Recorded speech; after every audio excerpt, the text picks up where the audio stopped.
Gunnar, frábær frammistaða í gær. Hvernig leið þér í búrinu?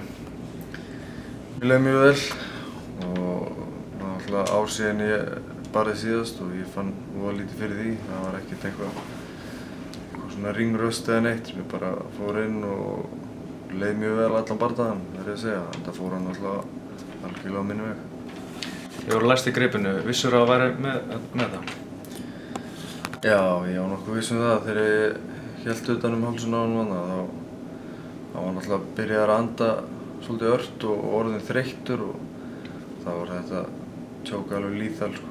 og það var alveg mjög þétt. Og hvernig er skrokkurinn eftir bardagann? Hann er ágætur, nema ég meiddi með þessi í hnénu. Spörkuðum hann saman á einum tímapunkti og ég er aðeins bólginn í hnénu. Saman hné og fórst í aðgerð á? Nei, hitt hné. Og þið langar að berjast í Dublin 19. júlí? Já, það væri mjög gott ef ég geti fengið sæti þar í Dublin. Er einhver ákveðin andstæðingur í veltuviktinu sem þú vilt mæta?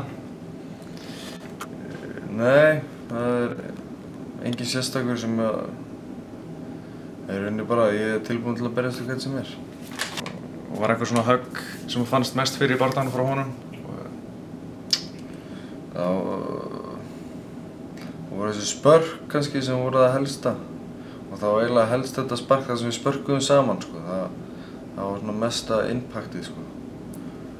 En annars var það voða lítið sko. Annars náði ég að blokka flest allt. Þú fékkst $50.000 bónus. Hlýtur að ánægð með það? Já, það gleður. Tala ekki með þetta.